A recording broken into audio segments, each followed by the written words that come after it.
Imam tidak ummi. Nah, imam tidak ummi.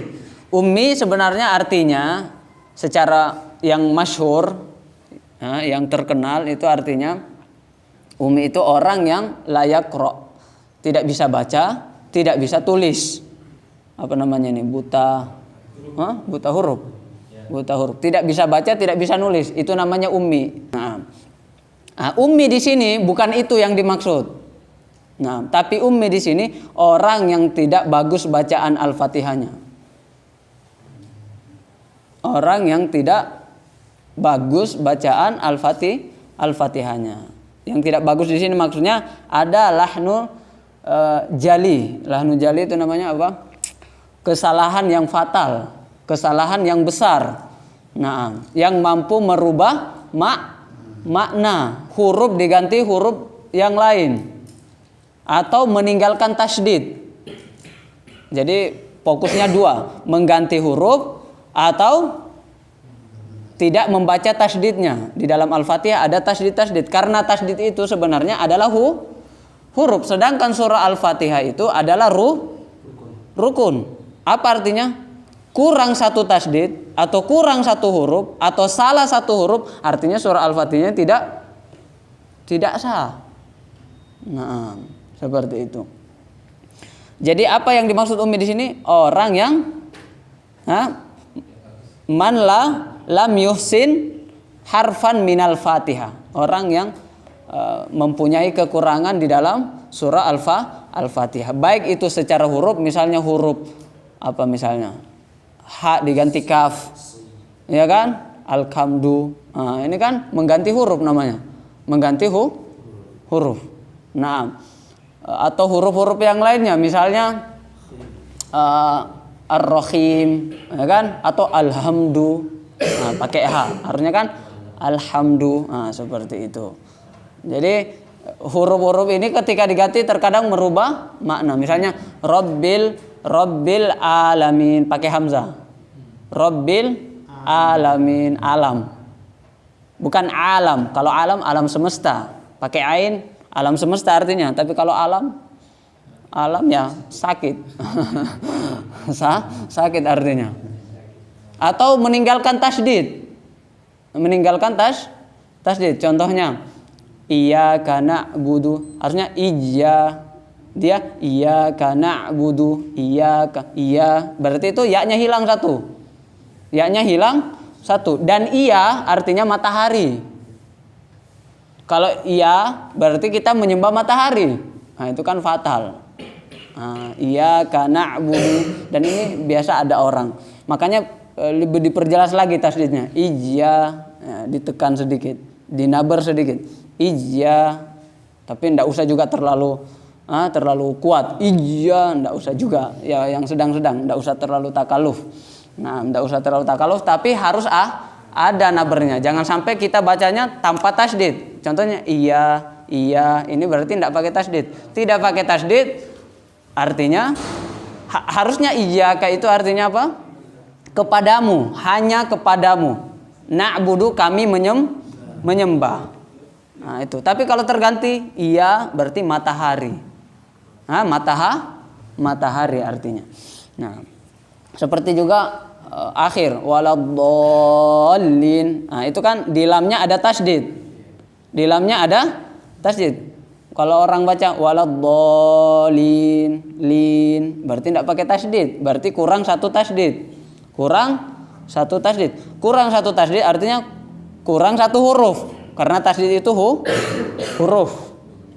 Tasydid itu namanya satu huruf. Artinya kalau kurang satu huruf berarti Al-Fatihahnya tidak sah. Kalau Al-Fatihahnya tidak sah berarti sholatnya tidak sah. Itu ujung-ujungnya ke situ nanti.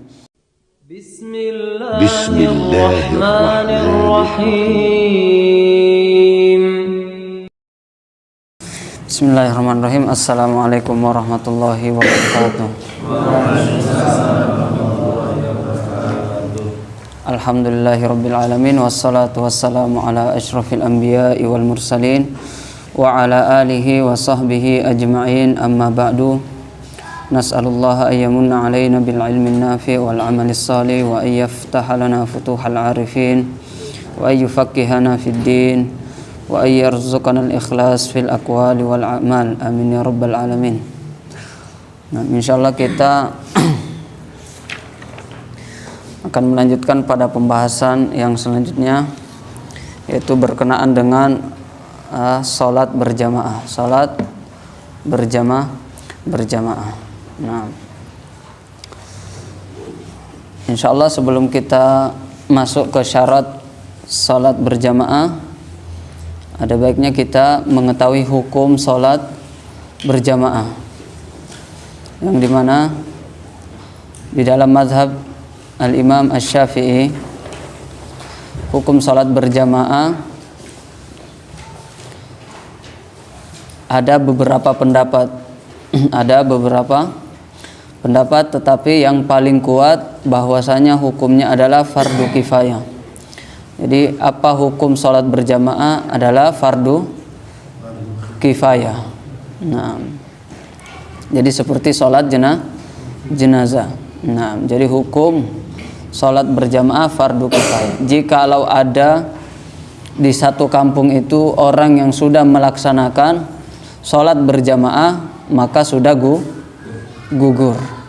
Nah, itu yang dimaksud dengan fardu kifayah. Adapun pendapat yang lain mengatakan fardu ain. Maksudnya apa fardu ain? Berarti wajib bagi setiap muslim untuk salat berjamaah. Dan pendapat yang ketiga mengatakan sunnah muakkadah. Jadi ada 3 pendapat, tetapi yang paling kuat yang dikukuhkan di dalam mazhab adalah fardu kifayah. Nah, adapun fardu ain ya mirip-mirip pendapatnya siapa? Mazhab Hambali. Kalau mazhab Hambali ya hukum sholat jamaah fardu ain. Nah, kecuali dengan uzur. Kalau ada uzur ya enggak apa-apa. Tapi kalau dalam mazhab Syafi'i hukum sholat berjamaah fardu kifayah. Kalau di kampung itu tidak ada jamaah, maka satu kampung itu berdosa, itu maksudnya. Nah, tapi kalau di kampung itu sudah ada jamaah, sebagian tidak ikut jamaah, maka sudah gugur kewajiban, meskipun nanti pahalanya tidak sama dengan yang berjamaah. Nah, pahalanya beda. Nah, ini tentang hukum salat berjamaah, biar kita clear dulu di sini. Nah, meskipun nanti ada pendapat yang lain. Di dalam mazhab Syafi'i pun ada yang mengatakan fardu ain. Maka lebih hati-hati ya, tetap menjaga salat jamaah. Nah, kemudian kita masuk ke pembahasan yang selanjutnya, syarat salat berjamaah yang ada di kitabnya. Dikatakan di sini syarat salat berjamaah ada 11. Nah, ada 11. Yang pertama dikatakan di sini makmum tidak mengetahui bahwa salat imam itu batal. Apa maksudnya? Jadi saya mau bermakmum, saya makmum. Saya tidak boleh ikuti imam yang saya yakin imam ini batal. Contohnya, saya dengar imam ini keluar anginnya karena saya di belakangnya, terus ada baunya. Tapi dia lanjutkan sholat, maksudnya dia tidak keluar. Ya mungkin dia tersumbat atau dia tidak dengar suara keluarnya, akhirnya dia tidak keluar. Tapi saya ya yakin kalau dia keluar dari depan, suaranya dari depan.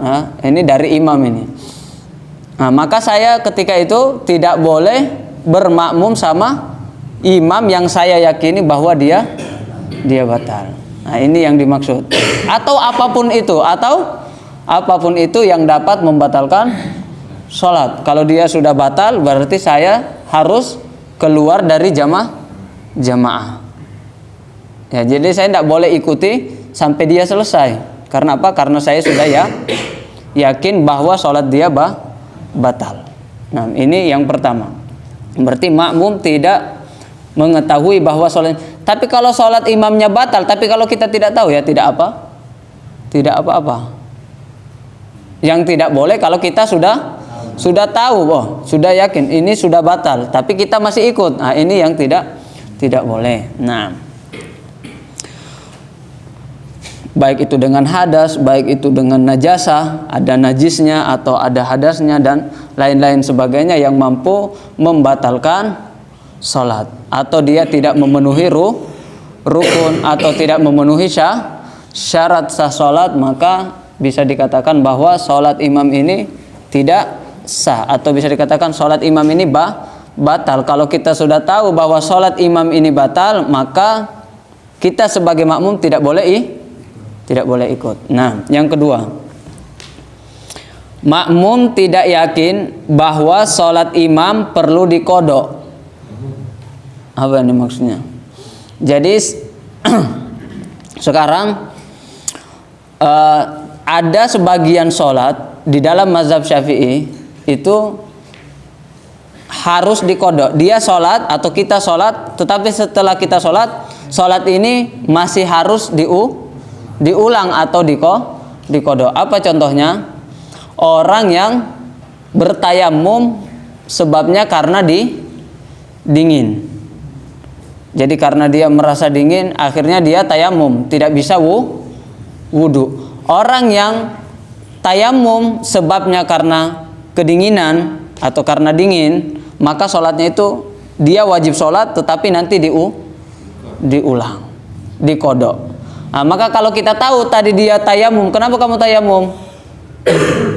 Nah, dia bilang karena saya dingin, bukan karena yang lain, bukan karena sakit ya yang parah dan sebagainya yang kita sudah jelaskan di pembahasan tayamum. Maka ketika dia jadi maju, ternyata dia maju jadi imam. Nah, kita tidak boleh ikut. Kenapa? Sholatnya ini sebenarnya masih butuh diqodho, masih perlu diulang. Nah, ini tidak boleh.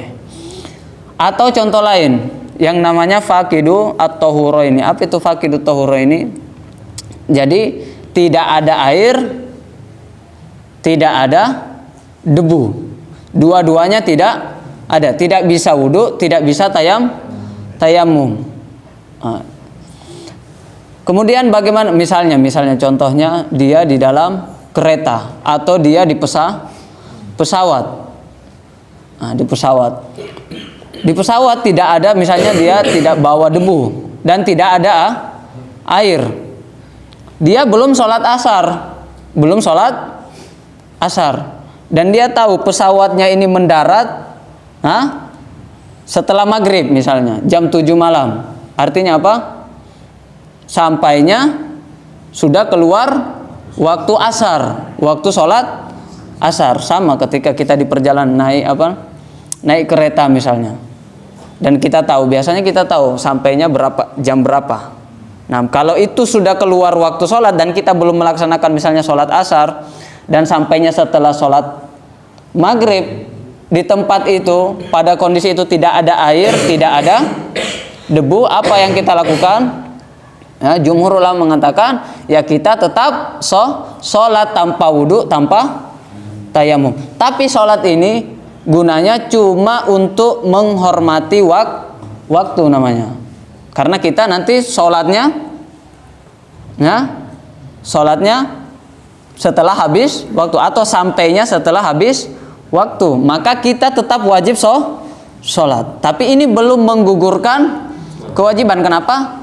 Sholatnya tidak dengan suci atau sholatnya masih dengan hadas, karena dia tidak wudu dan tidak tayamum.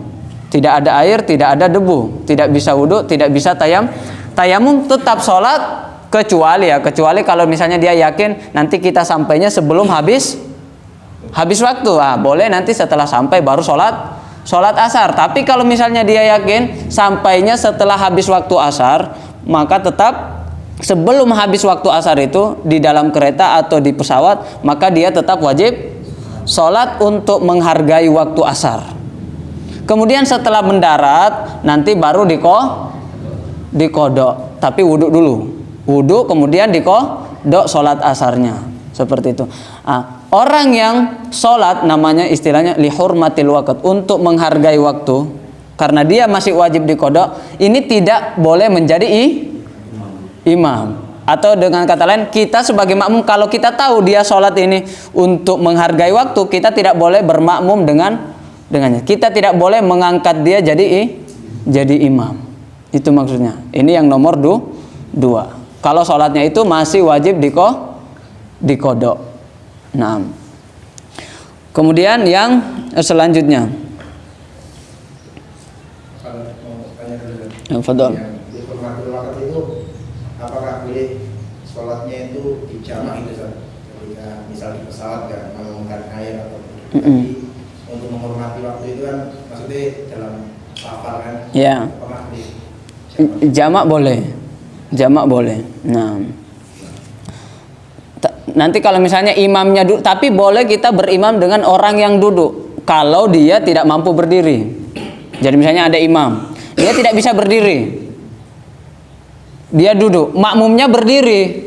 Nah, ini boleh. Kecuali kalau dia bisa berdiri tapi dia duduk, ini tidak boleh. Ini tidak boleh. Tapi kalau benar-benar dia tidak mampu berdiri, terus dia jadi imam, dia duduk, kita bisa berdiri. Nah, ini tidak mengapa. Karena apa? Karena sholat imam ini tidak wajib diqodho. Sudah sah. Memang seperti itu. Memang bisanya hanya duduk, tidak bisa berdiri. Nah, kemudian yang selanjutnya, nomor 3, imam tidak menjadi makmum. Apa maksudnya? Jadi misalnya ada orang sholat sendiri. Kemudian datang orang kedua. Kemudian dia bermakmum dengan orang yang pertama tadi. Orang yang kedua bermakmum dengan orang yang pertama, ya, di sebelah kanannya. Kemudian datang orang ketiga. Dia bermakmum sama orang yang kedua, bukan sama orang yang pertama. Orang kedua ini tadi makmum. Makmum ini tidak boleh kita jadikan imam sekaligus, tidak boleh. Kecuali kalau dia sudah selesai. Kalau sudah selesai bermakmum sendiri lagi, misalnya dia masbuk juga, kemudian berdiri sendiri, baru dijadikan imam, ini boleh. Tapi kalau masih sementara dalam kondisi dia bermakmum, ini tidak boleh sekaligus dijadikan imam. Seperti itu. Jadi tidak boleh. Jadi kita tidak boleh milih, saya mau imam. Jadi ada 2 orang yang sholat. Orang pertama imam, orang yang kedua makmum. Tapi saya maunya bermakmum sama orang yang kedua ini, yang makmum ini tidak boleh. Karena misalnya ini bacaannya lebih bagus, ini lebih soleh, misalnya, ini tidak boleh seperti itu. Nah, ini tidak sah. Kenapa? Dia makmum. Kecuali kalau tadi sudah selesai, kemudian dia masbuk, kemudian dia berdiri, kemudian kalau kita mau bermakmum, ini masih boleh. Nah, ini yang ketiga, imam tidak menjadi makmum. Nah, kemudian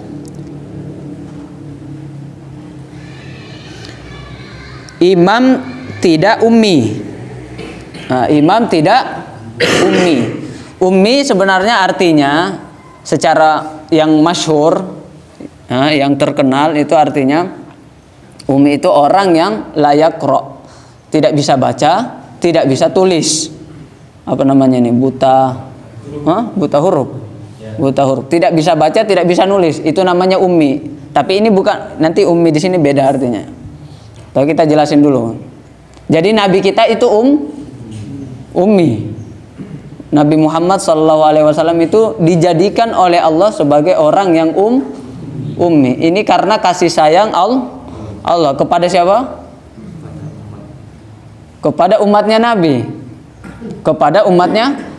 Padahal sebenarnya anak-anak kecil itu sebenarnya sudah bisa baca, sudah bisa nulis. Tapi Nabi, sampai datang malaikat Jibril, Iqra, disuruh baca, terus Nabi bilang, ma'ana biqari, saya tidak bisa baca. Sampai datang wahyu Iqra, Nabi itu belum bisa baca. Sekitar 40 tahun. Masih belum bisa membaca. Masih dikatakan ummi. Sebenarnya ini min hikmah, dari hikmahnya Allah sengaja menjadikan Nabi Muhammad SAW sebagai Nabi yang tidak mampu membaca dan menulis, supaya apa? Sebagai kasih sayang kepada umatnya. Apa artinya? Supaya tidak ada orang yang menuduh Nabi untuk mengarang Al-Quran. Tapi meskipun demikian masih ada aja yang menuduh Al-Quran ini karangan Nabi. Bagaimana dia ngarang? Bagaimana dia bisa menyebutkan kisah-kisah Nabi Adam di dalam Al-Quran bersama iblis? Bagaimana dia menyebutkan kisah-kisah Nabi Musa bersama Fir'aun, Nabi Ibrahim bersama Namrud, nabi-nabi yang lainnya di dalam Al-Quran, kalau dia tidak pernah membaca? Kira-kira dari mana ini? Bagaimana mungkin Nabi menyebutkan di dalam Al-Quran bagaimana itu fase-fase atau tahap-tahap penciptaan janin di dalam perut ibu? Padahal di zaman itu tidak ada alat untuk melihat janin di dalam perut ibu, termasuk sesuatu yang goib. Tapi Nabi Muhammad mampu menceritakan itu, bahwa seseorang itu diciptakan ya dari mani, kemudian menjadi segumpal darah, kemudian menjadi segumpal daging, kemudian nanti ditutup itu fakasaunal izam, kemudian menjadi ini fakasaunal izama lahma, kemudian menjadi tulang, ditutupi lagi dengan daging, fa ansya'nahu khalqan akhar, kemudian menjadi bayi. Ini dari mana ini Nabi bisa berkata seperti ini kalau bukan wahyu? Jadi sebenarnya Nabi itu menjadi ummi sengaja dijadikan Allah sebagai nabi yang tidak mampu membaca, supaya menentang orang-orang yang mengatakan bahwa Al-Quran itu adalah karangan Nabi Muhammad. Sedangkan nama Nabi Muhammad aja di dalam Al-Quran cuma 4 kalau tidak salah. Lebih banyak nama Nabi Musa dan Nabi Isa. Jadi artinya apa? Nabi kita ummi, tapi itu adalah keutamaan, banyak hikmah di situ. Itu bukan celaan kepada Nabi. Tapi setelah itu Nabi itu tidak ummi. Nabi itu sudah bisa membaca, bahkan diajarkan langsung oleh malaikat Jibril. Jadi yang ngajar membaca bukan manusia, tapi langsung malaikat Jibril. Jadi Nabi kita itu ummi, tapi sampai diajarkan oleh malaikat, tidak sampai meninggal seperti itu. Karena setelahnya Nabi sudah bisa membaca, sudah bisa jadi imam sholat dan seterusnya. Ummi di sini bukan itu yang dimaksud. Tapi ummi di sini orang yang tidak bagus bacaan Al-Fatihahnya. Orang yang tidak bagus bacaan Al-Fatihahnya. Yang tidak bagus di sini maksudnya ada lahnu jali. Lahnu jali itu namanya apa? Kesalahan yang fatal, kesalahan yang besar. Yang mampu merubah makna, huruf diganti huruf yang lain, atau meninggalkan tasydid.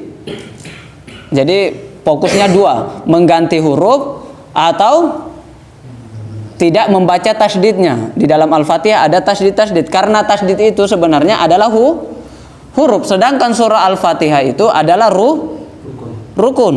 Apa artinya? Kurang satu tasydid atau kurang satu huruf atau salah satu huruf, artinya surah Al-Fatihah tidak sah. Seperti itu. Jadi apa yang dimaksud ummi di sini? Orang yang man lam yuhsin harfan minal Fatihah. Orang yang mempunyai kekurangan di dalam surah Al-Fatihah. Baik itu secara huruf, misalnya huruf apa misalnya? Ha diganti kaf, ya kan? Alhamdu, ini kan mengganti huruf namanya, mengganti huruf. Atau huruf-huruf yang lainnya, misalnya Ar-Rahim, ya kan? Atau Alhamdu, pakai ha, harusnya kan Alhamdu, seperti itu. Jadi huruf-huruf ini ketika diganti terkadang merubah makna. Misalnya Rabbil alamin pakai hamzah. Rabbil alamin, alam. Bukan alam. Kalau alam semesta. Pakai ain, alam semesta artinya. Tapi kalau alam ya sakit. Sakit artinya. Atau meninggalkan tasydid. Meninggalkan tasydid. Contohnya iyyaka na'budu, harusnya Dia iyyaka na'budu, iyyaka, iya. Berarti itu ya-nya hilang satu. Ya-nya hilang satu. Dan iya artinya matahari. Kalau iya berarti kita menyembah matahari. Nah, itu kan fatal. Iyyaka na'budu, dan ini biasa ada orang. Makanya lebih diperjelas lagi tasdidnya. Iyya, ya, ditekan sedikit, dinabar sedikit. Iyya. Tapi enggak usah juga terlalu kuat. Iyya, enggak usah juga. Ya yang sedang-sedang, enggak usah terlalu takaluf. Nah, enggak usah terlalu takaluf, tapi harus ada nabernya. Jangan sampai kita bacanya tanpa tasdid. Contohnya iya, ini berarti enggak pakai tasdid. Tidak pakai tasdid artinya harusnya iyyaka itu artinya apa? Kepadamu, hanya kepadamu. Na'budu, kami menyembah. Nah, itu. Tapi kalau terganti iya berarti matahari. Matahari artinya. Nah, seperti juga akhir waladdallin. Nah, itu kan di lamnya ada tasdid. Di lamnya ada tasdid. Kalau orang baca waladdallin, lin, berarti tidak pakai tasdid. Berarti kurang satu tasdid. Kurang satu tasdid artinya kurang satu huruf. Karena tasdid itu huruf. Tasdid itu namanya satu huruf. Artinya kalau kurang satu huruf berarti Al-Fatihahnya tidak sah. Kalau Al-Fatihahnya tidak sah berarti sholatnya tidak sah. Itu ujung-ujungnya ke situ nanti. Makanya di sini imam tidak ummi. Nah, tidak boleh orang qori. Apa qori? Jadi dia bisa baca Al-Fatihah. Dia pandai baca Al-Fatihah. Bacaannya bagus. Tapi imamnya ummi.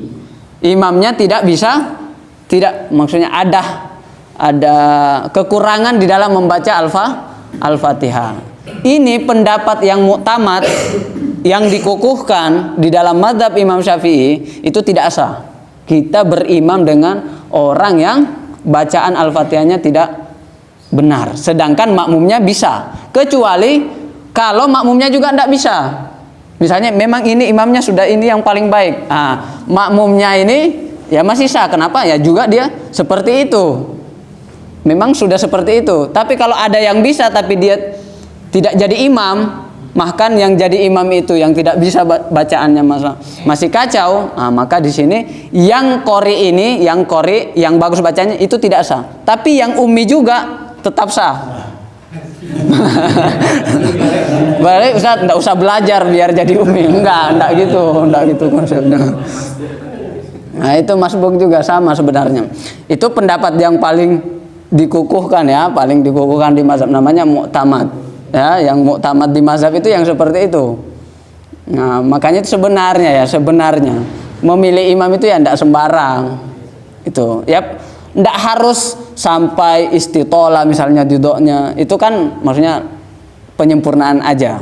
Atau sofirnya kurang, atau itu enggak terlalu berpengaruh, masih sah nanti.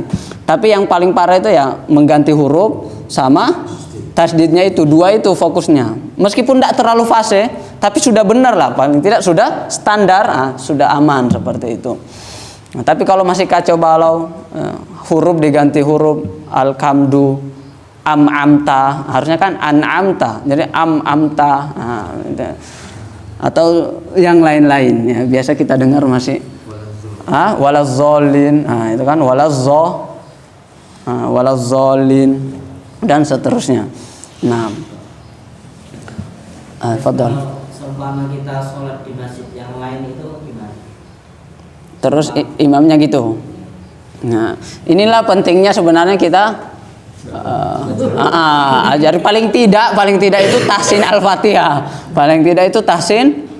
Jadi yang imam itu sebenarnya ya paling tidak ya bisa tahsin Al-Fatihah, sebenarnya seperti itu sebenarnya.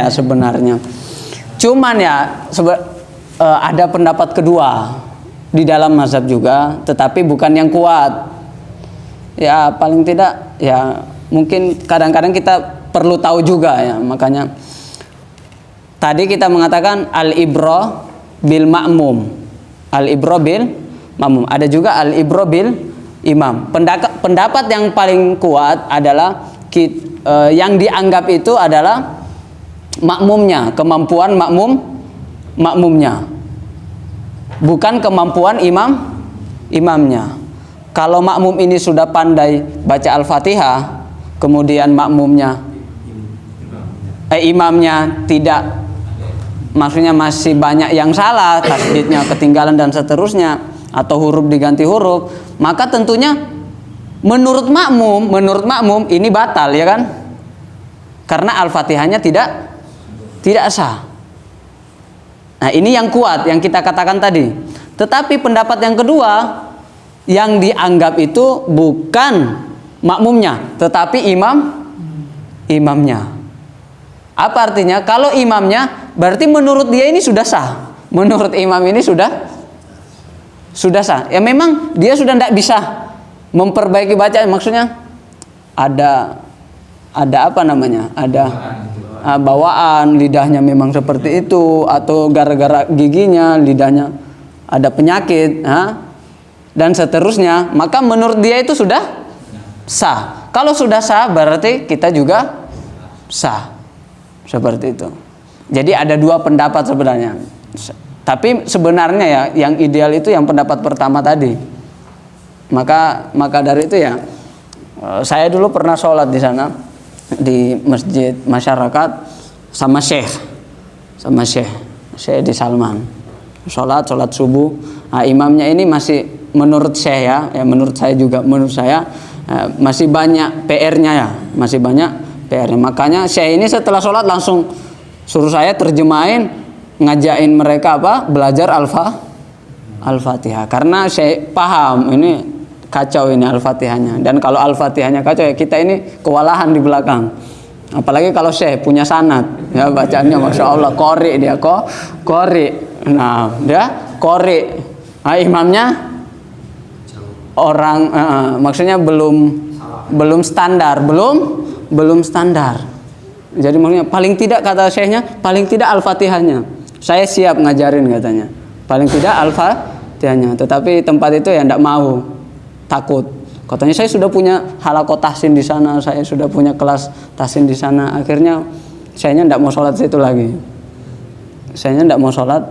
lagi. Karena mungkin ya menurut dia ya itu tidak sah. Nah, meskipun sholat tanpa suara atau sir, kalau kita sudah tahu imam ini bacaannya seperti ini, meskipun sholat duhur tidak kedengaran, tapi kan otomatis dia baca Al-Fatihahnya. Itu kan salah nanti di situ. Sama. Jadi tidak harus sholat jahriyah, meskipun sholat duhur, sholat asar itu termasuk. Nah, makanya penting sekali Nah, dulu saya ingat waktu kuliah di Ar-Roya, Sukabumi, dia itu Ar-Roya itu mengadakan namanya daurah imam. Jadi semua imam, semua masjid itu diundang. Imam-imam masjidnya dan marbot masjidnya semuanya takmir masjidnya semuanya diundang. Daurah berapa? 1 pekan. Ya, 1 pekan khusus membahas fiqhul imam, fikih imam, dan memperbaiki bacaan Al-Fatihah, tentang sujud sahwi, ya, bagaimana kalau lupa dan seterusnya, niatnya bagaimana dan seterusnya. Nah, itu gunanya supaya ya paling tidak imam-imam yang rawatib itu, imam-imam masjid di kampung-kampung itu paling tidak ya sudah standar seperti itu. Jadi mungkin bisa ditiru ya, diadakan nanti siapa ngundang imam masjid, nanti dibuatin daurah. Tapi kalau di sana itu ya dikasih uang ya, gratis seperti itu. Jadi gratis, difasilitasi tempatnya. Akhirnya orang itu tertarik. Imam-imam itu ya tertarik. Belajar gratis, dapat duit, makan gratis, tempatnya nyaman, nah enak. Ya kan?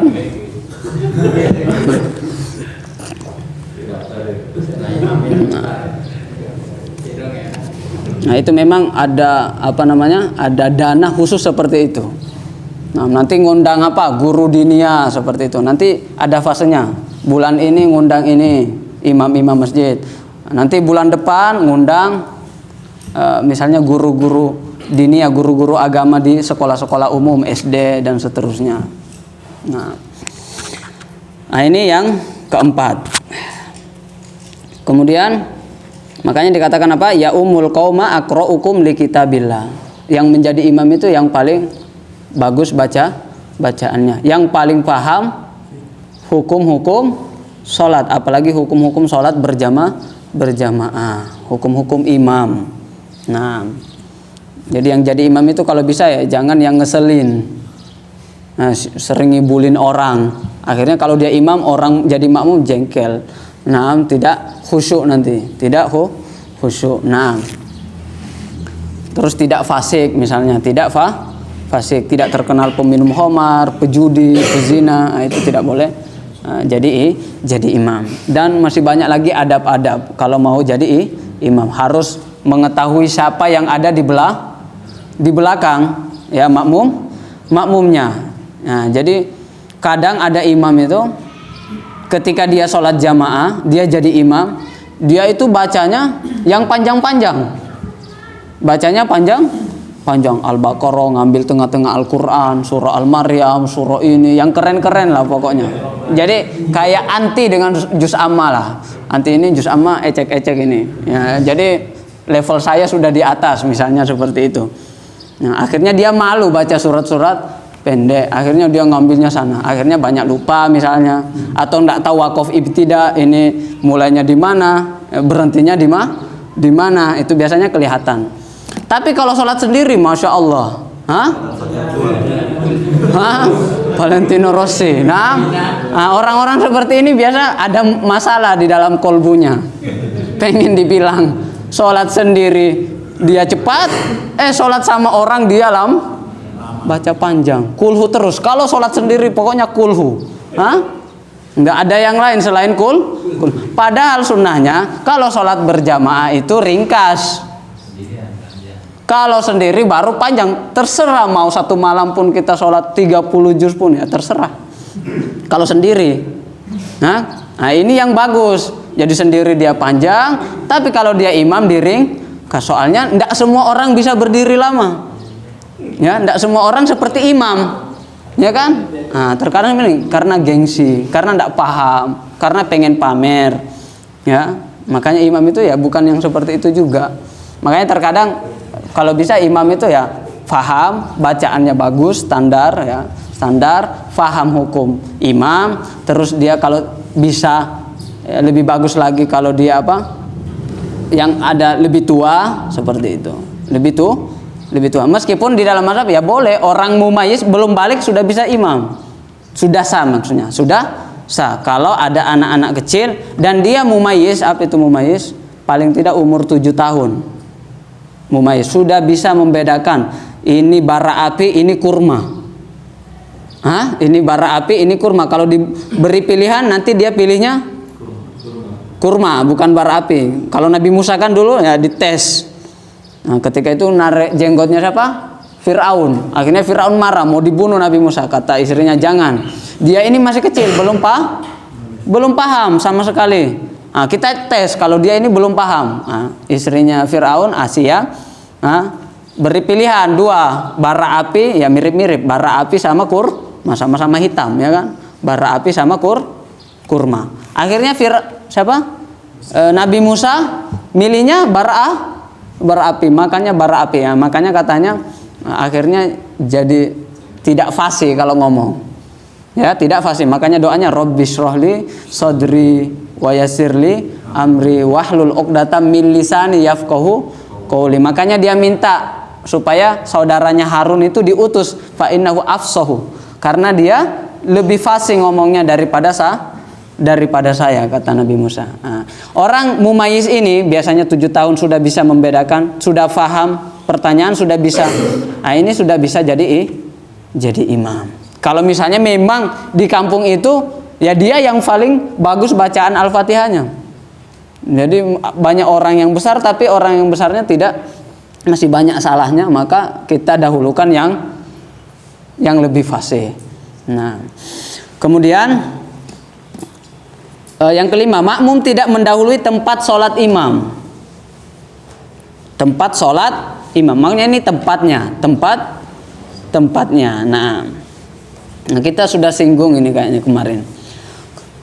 yang dianggap itu patokannya itu adalah tumit kaki, bukan ujung jari, bukan ujung jari kaki, tetapi tumitnya, belakangnya. Nah, karena terkadang ada orang makmumnya kakinya lebih panjang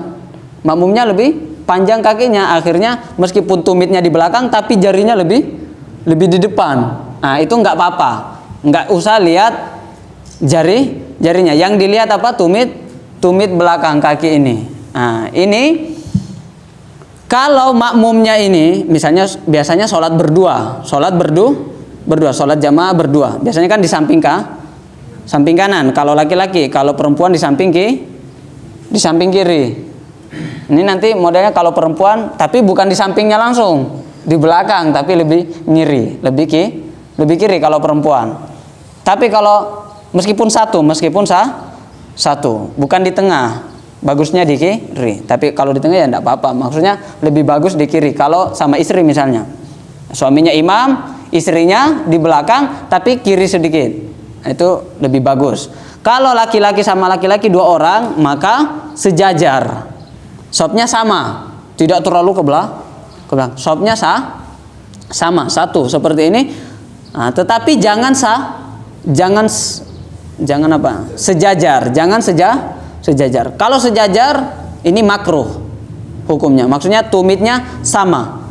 Nah, tumit imam sama tumit makmum sejajar. Nah, ini hukumnya makruh. Kalau makmumnya tumitnya lebih maju dari imam, maka ini batal. Nah, yang bagusnya mana? Yang disunnahkan mana? Dia tetap masih satu sama imam, masih satu shop, tapi mundur sedikit aja, tidak banyak, tidak banyak, tapi sedikit. Tidak usah terlalu jauh juga, tidak usah terlalu jauh. Dia tetap mepet sama imam, tapi ke belakang sedikit. Nah, ya 5 jari atau 1 jengkal ya, cukup. Ya, tidak usah juga terlalu ke belakang. Ada orang sholat berdua tapi terlalu di belakang.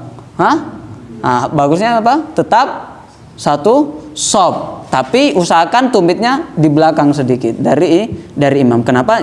Ditakutkan jangan sampai di rakaat kedua tidak sadar tiba-tiba maju dan mendahului imam. Akhirnya apa? Sholatnya batal. Maka paling tidak cari aman, kita ke belakang sedikit. Kalau sholat duduk, patokannya apa? Ya pantatnya. Sama-sama duduk misalnya, motoran sama-sama. Ya naudzubillah, la qadar kecelakaan berdua. Bisanya sholat duduk. Mau sholat jamaah di rumah, tidak bisa ke masjid. Nah, itu yang imam patokannya apa? Pantat. Duburnya, afwan ya, duburnya patokannya. Jadi kalau berdiri tuh tumit kaki belakang, kalau duduk patokannya apa?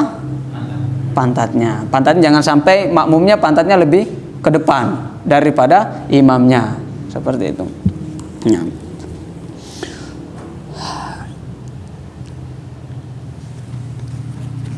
Kemudian yang selanjutnya, yang keenam, makmum mengetahui perpindahan gerakan imam. Nah, ini sudah kita bahas pekan lalu kayaknya ya, di makro salat. Makmum mengetahui perpindahan gerakan imam. Apa artinya? Ya, kita kalau mau bermakmum sama imam, ya syaratnya kita harus tahu, oh ini imamnya sekarang lagi sujud, ini imamnya lagi ruku. Sekarang tidak harus dengan melihat. Ya, caranya boleh 2, melihat atau mendengar suara. Jadi kita lihat imam, oh sekarang dia ruku, kita tahu sekarang kondisinya ruku, atau dengar suaranya bertakbir, maka kita juga bisa tahu tanpa melihat. Misalnya dia di shop sana, imamnya di sini, tidak kelihatan. Nah, cara mengetahuinya dengan suara imam. Tapi kalau misalnya masjidnya besar,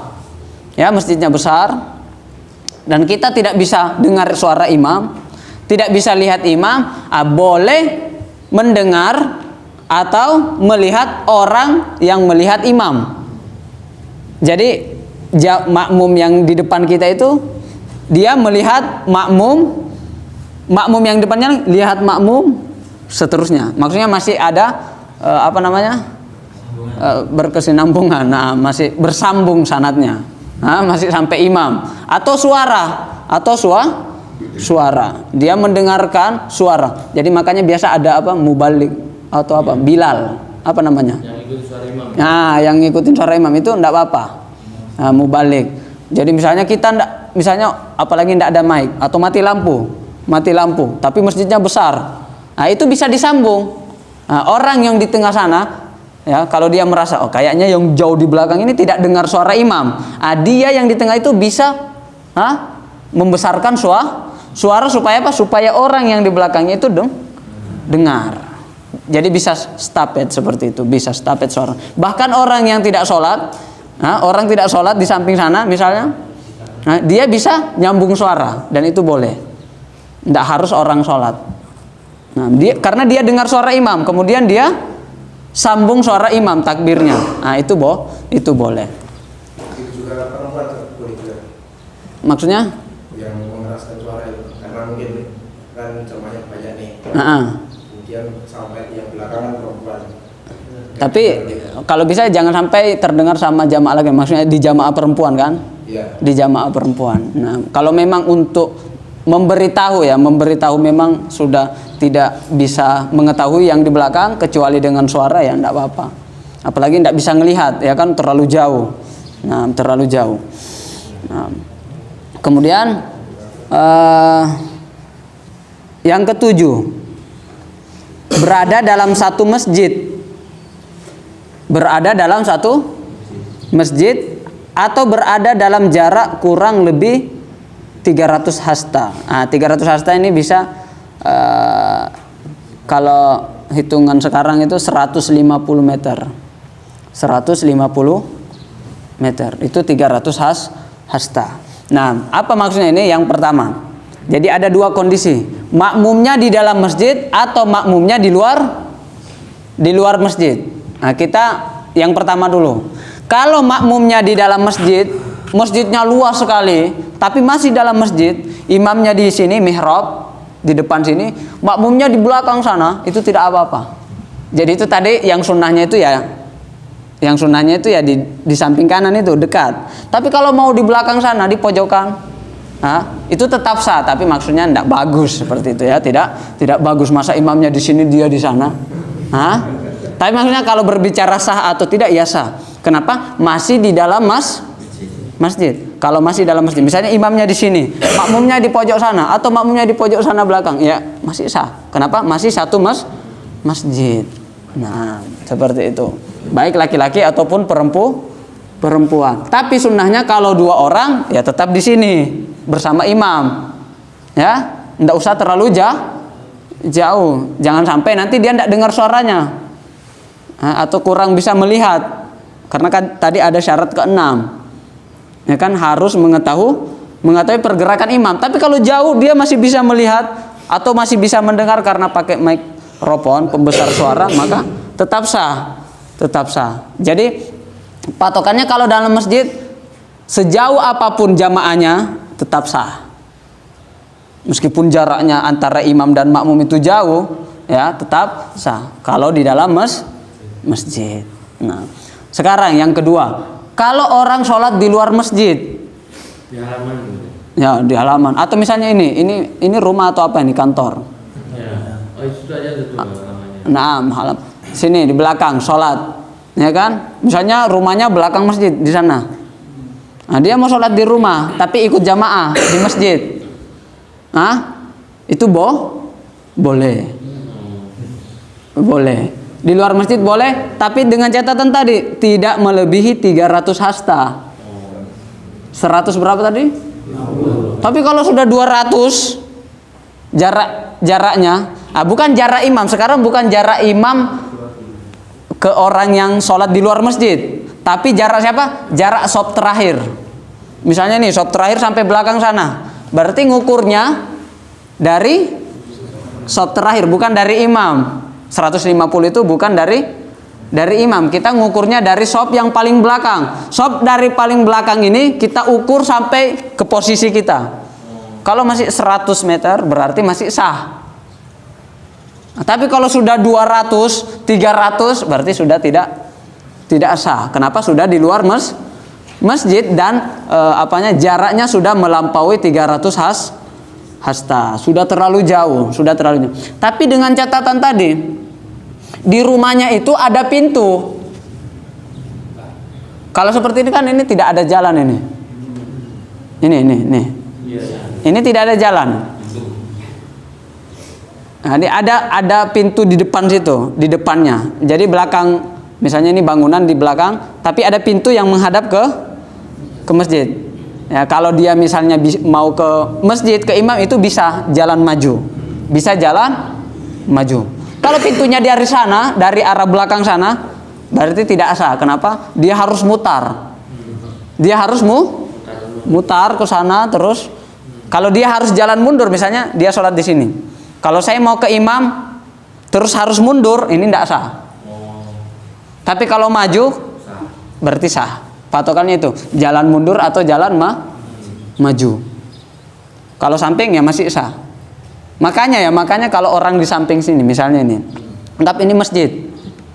Orang sholat di luar masjid, di bawah sana misalnya, lapangan sana. Itu sudah bukan masjid, ya kan? Nah, kalau dia mau ke imam, dia harus mundur dulu, karena pintunya di sini. Berarti tidak sah orang yang sholat di samping sini, di samping masjid ini, dan karena dia kalau mau ke imam harus mundur. Tetapi yang di belakang ini, misalnya ini pintunya di tengah. Tapi kalau sholatnya di belakang atau sejajar dengan pintu ini, pintu masuk ini sejajar, maka ketika dia masuk mau ke imam, dia tidak usah mundur, ya kan? Dia maju atau dia langsung ke samping. Itu seperti itu sah. Jadi biasa kita sholat di pinggiran masjid, terus pintunya itu rata-rata di tengah. Nah, itu hati-hati. Yang sholat di luar masjid, dan dia di samping masjid sana, dan kalau mau masuk ke masjid dia harus mundur, maka itu tidak sah. Yang belakang sana sah. Misalnya ini pintunya, yang sholat di samping pintu itu sah, di sampingnya pas, di sampingnya atau di belakangnya itu masih sah, atau di belakang sana masih sah. Misalnya ada pekarangan nanti di belakang masjid, ya kan? Dia sholat di luar, ya. Tapi kalau dia mau masuk, dia maju, tidak mundur, ya kan? Dia maju lewat pintu ini belakang atau lewat pintu samping. Maksudnya bisa, meskipun dia tidak lewat, maksudnya itu. Tapi bisa gitu, bisa. Tapi kalau pintunya terkunci, ya tidak apa-apa. Tidak mengapa. Pintunya dikunci. Misalnya ini terkunci nih. Ini tidak mengapa. Yang penting ini bisa dilewati. Kecuali kalau ada pintu tapi sudah dipaku, maksudnya tidak bisa lewat lagi. Ada pintu tapi sudah ditutup permanen, ya tidak berfungsi lagi pintunya. Ini berarti tidak boleh. Jadi patokannya apa? Ada pintu dan pintunya terpakai. Maksudnya masih berfungsi meskipun dalam keadaan tertutup. Misalnya ini tertutup, tapi masih berfungsi, bisa dibuka. Berarti ini masih sah. Tapi kalau pintunya misalnya dikunci pakai paku, misalnya bab musammar seperti itu, ada pintu tapi tidak pernah dilewatin, ini tidak sah. Tidak sah. Kenapa? Tidak bisa ketemu dengan imam lewat jalur itu. Gimana? Ya itu tergantung nanti itu masjid atau bukan. Diwakafkan untuk masjid atau bukan, atau tanah orang, ya nanti yang bagian dari masjid juga ada. Teras itu sama. Ya makanya misalnya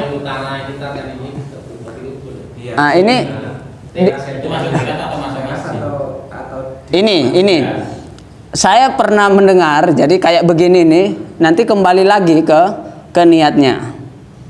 Apakah teras itu memang diniatkan untuk masjid atau bukan untuk masjid? Jadi yang bangun masjid ini yang mana? Karena terkadang ada teras tapi itu bukan tanah masjid. Misalnya masjid ini memang seperti itu, ya kan? Kemudian karena tidak cukup, orang itu sholat di samping, tapi itu tanahnya orang. Maksudnya tanah yang punya tanah orang lain, bukan? Tidak diwakafkan untuk masjid. Dan kita sholat di situ, berarti itu bukan untuk masjid, bukan bangunan masjid. Adapun yang seperti ini, ya saya perlu takut apakah ini kayak gini karena ini kecil ya untuk jalan, memang untuk diperuntukkan untuk masjid atau untuk lewat, ya, untuk lewat atau sengaja dibuat memang untuk sholat, itu loh. Mobil tapi ya juga untuk lewat, nggak untuk sholat. Tapi yang masih besar kan biasanya itu ada samping kanan samping kiri. Nah, samping kanan samping kiri ini biasanya masih masjid dia. Kalau yang masjid besar. Nah, tapi kalau masjid desa biasa ada yang kecil itu, memang seperti itu, ya. Kayak mungkin di Attaqwa itu ya memang seperti itu, kemudian ditambah ke samping. Nah, itu nanti tergantung ini itu masjid atau bukan. Ditambah tikar-tikar tok, ditambah tikar di jalan-jalan. Nah, itu berarti bukan masjid. Yang seperti saya bilang tadi, ini kalau di bawah sana lurusannya saya ini berarti ini tidak sah. Karena itu di bawah sana bukan masjid. Tapi kalau enggak tahu kalau yang ini yang kecil-kecil ini, kalau yang belakang tentunya ini sah. Yang belakang. Tapi yang saya masih ragu yang samping ini. Yang samping ini, yang kecil ini. Karena harus mundur ya. Nah, Karena biasanya kan pas apa itu kayak taraweh pas ya. itu biasanya kepake pas Ya kepake. Jadi tidak aman lah, tidak harus mundur. Kalau masih di lokasi masuk masjid. Kalau masih masuk masjid ya tadi itu enggak apa-apa.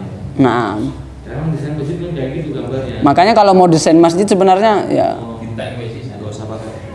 sama malah bagusnya pintunya di sana, di depan. pintu gitu kan. Di depan sini bagusnya.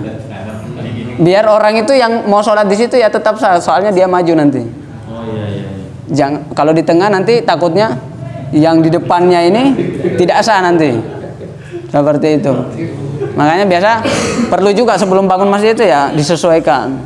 Nah, bagusnya itu dibuatin pintu di sini. Nah, di depan. Kalau mau aman ya, kalau mau cari aman istilahnya seperti itu.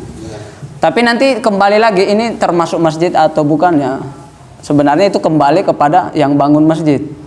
Nah, itu diperuntukkan untuk dia gunanya untuk apa ini samping-samping ini. Nah, untuk masjid atau bukan. Kalau seperti masjid di Imtakibar, di Masjid An-Nur ya, Masjid An-Nur. Nah, itu kan ada sampingnya itu. Nah, itu kalau Anda lihat ya itu memang masjid itu masih dalam satu masjid. Cuman mungkin ada kacanya ya, ada nah, itu Al-Mutakin yang mana itu? Nah, iya.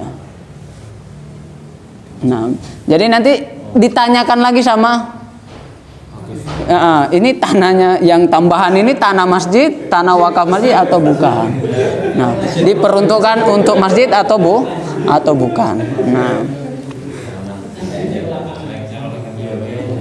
tapi kalau kita tidak tahu ya, mending cari aman. Kalau kita ragu, mending kita cari aman, cari yang di belakangnya pintu atau di belakang sana.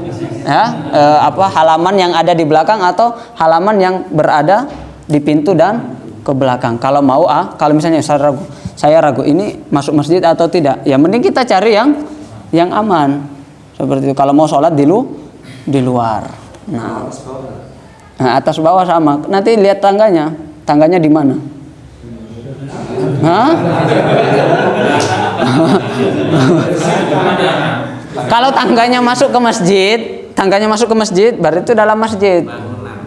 Kalau tangganya yang dari luar, tidak ada tangga yang ke dalam, berarti kalau dia mundur, sama nanti ceritanya.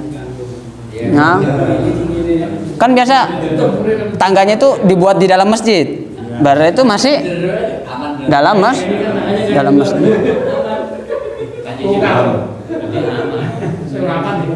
Tapi ini kan sudah lantai 2, enggak maksudnya.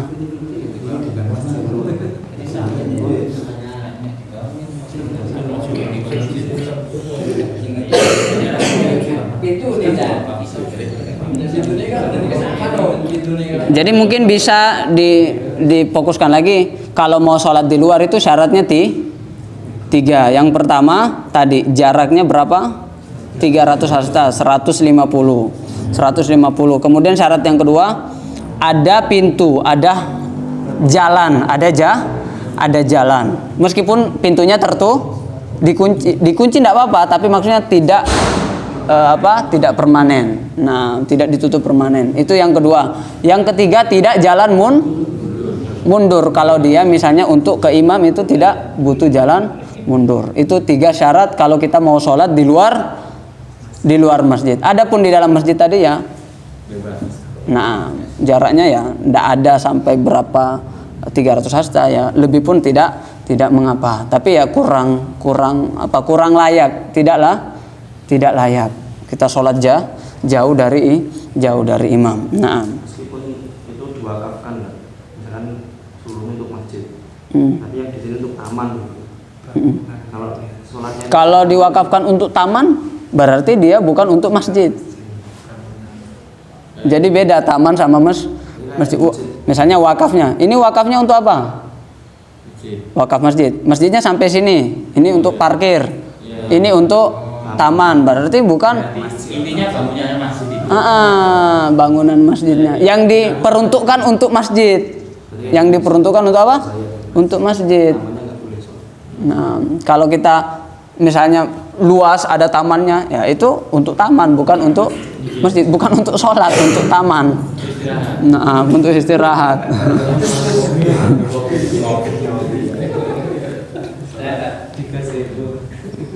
Bila kita sebagai makmum, imam sudah membaca satu rakaat pertama, kedua itu sudah membaca Al-Fatihah dan surah. Kita sebagai makmum kita sudah membaca Al-Fatihah. Sekali yang rakaat pertama dan rakaat kedua. Baca. Tetap baca. Kalau tapi setelah imam membaca Al-Fatihah atau barengan gitu. Bagusnya setelah. Kalau sholat ini maksudnya sholat apa nih? Ya, setelah itu.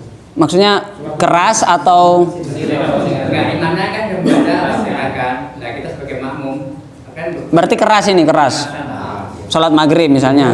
Nah, sholat maghrib rakaat pertama, rakaat kedua. Imamnya sudah baca. Bagusnya setelah waladhdallin.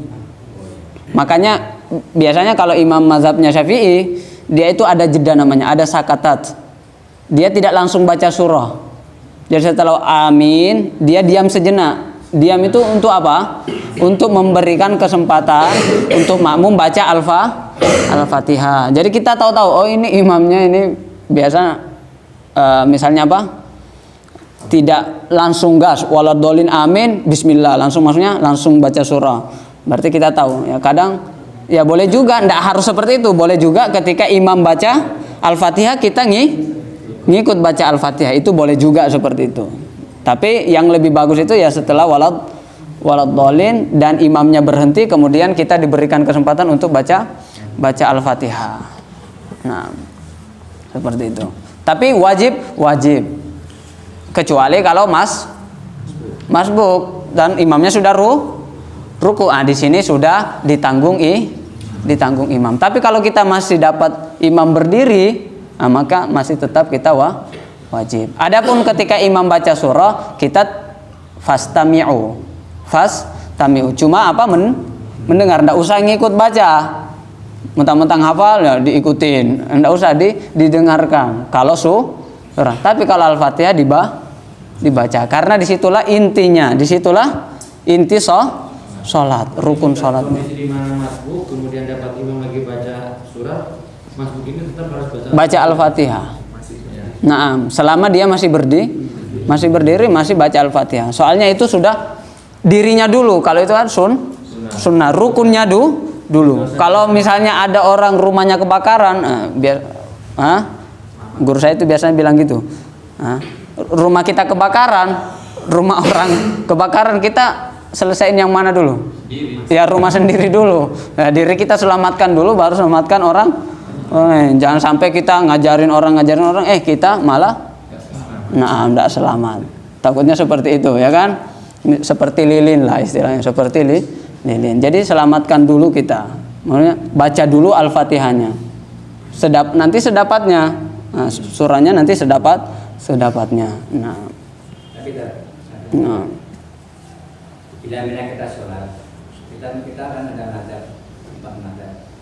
Jadi kita seandainya kita mengikuti mazhab Syafi'i, di rakaat pertama kita takbir ini sampai di pinggang.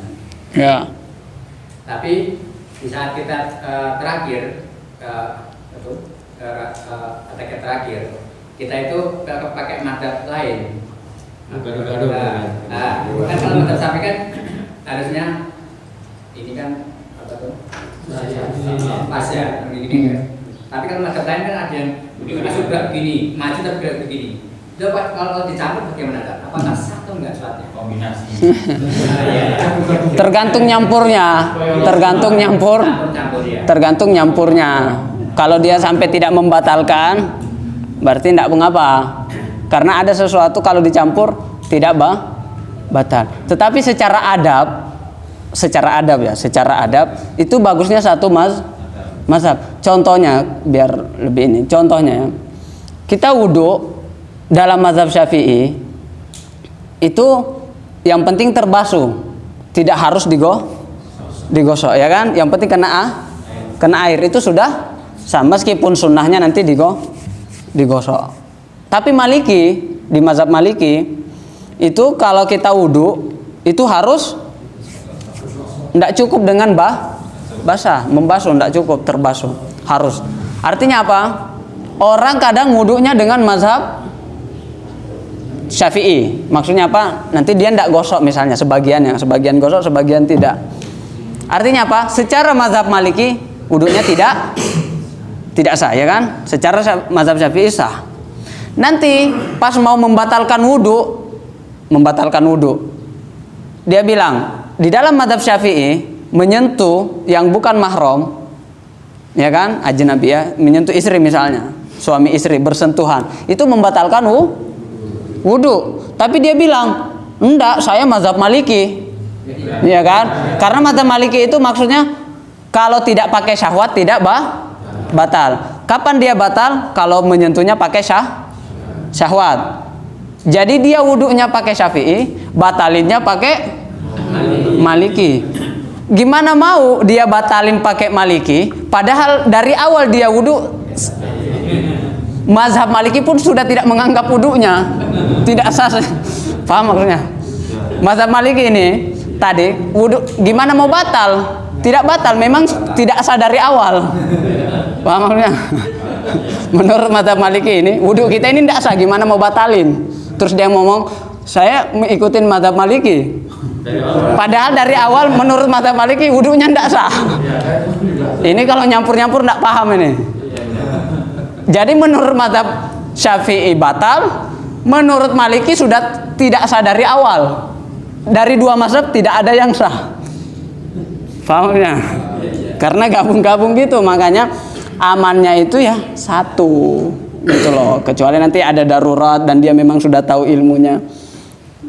Contoh lainnya biar lebih pahamnya. Nikah. Menurut mazhab Hanafi tidak harus wanita nikah itu pakai wali bapaknya atau siapa ya. Menurut mazhab Maliki tidak harus pakai dua saksi atau saksi. Jadi cukup wali. Menurut Maliki cukup wali, tidak saksi ini tidak rukun. Ya, menurut Hanafi saksi wajib, tapi tidak harus pakai wali. Nah, dia ngambil sekarang gabungkan Hanafi, Syafi'i, Maliki. Berarti menurut dalam urusan saksi saya mau ngambil Maliki. Jadi nggak usah pakai saksi. Nggak usah pakai saksi. Urusan wali saya mazhab Hanafi katanya. Nggak usah pakai wali. Jadi nanti nikahnya sendiri tuh. Tidak pakai wali, tidak pakai saksi. Kan kacau nanti kalau gitu. Karena gabung-gabung. Nah, jadi menurut mazhab Maliki nikahnya tidak sah. Kenapa tidak sah? Karena tidak ada wali. Dan menurut Hanafi tidak sah. Kenapa? Tidak ada saksi. Kenapa? Dia gabung-gabung. Ikuti hawa nafsu. Yang mana yang mudah diambil. Kita belajar mazhab itu bukan untuk itu. Makanya itu namanya talfik. Tatabbu'ur rukhos. Siapa yang talfik seperti itu? Tazandako. Itu zindik. Itu mengikuti hawa nafsu. Itu tidak bagus. Nah, jadi semaunya aja. Ini kan mazhab benar semua, ya benar semua. Ya kan? Jadi bebas saja kita milihnya. Masalah ini ya pilih ini, masalah ini pilih ini. Nah, nanti mungkin kita bisa keluar dengan mazhab. Jadi kita belajar mazhab itu untuk menghargai pendapat orang lain, bukan untuk sombong-sombongan, pamer-pameran. Oh, saya tahu. Kenapa saya lakukan ini? Ya mazhab Maliki, sahih gitu.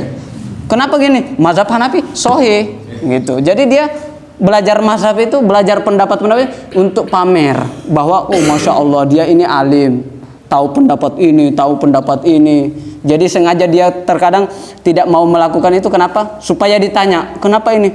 Ya menurut ulama ini. Nah, seperti itu. Biasanya mau sombong.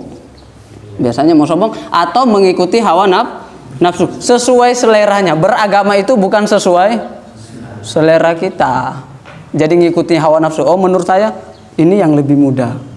Nah, bukan seperti itu. Dan adabnya lagi ya kita mempelajari mazhab balad, mazhab di negara itu. Nah, negara Indonesia ya jumhur memang mazhab Syafi'i. Jadi memang adabnya itu ya kita belajar mazhab Syafi'i seperti itu. Nah, makanya sekolah-sekolah ya sudah mulai. Ar-Roya, Salman Al-Farisi memang mempelajari ya mazhab Syafi'i. Nah, karena mereka paham nanti kalau tidak mazhab Syafi'i nanti gado-gado di masyarakat, akan buat keonaran.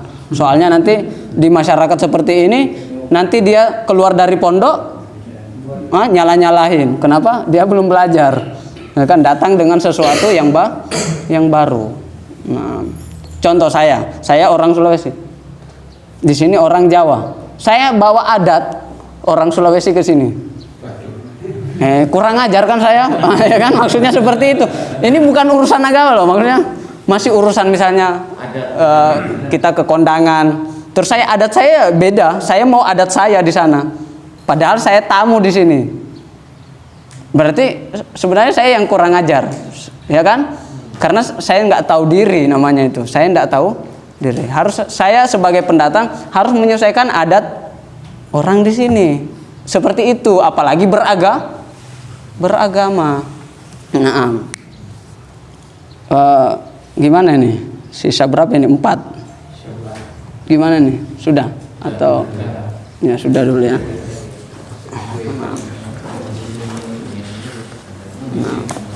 Nakhtatim bi doa kafaratil majlis.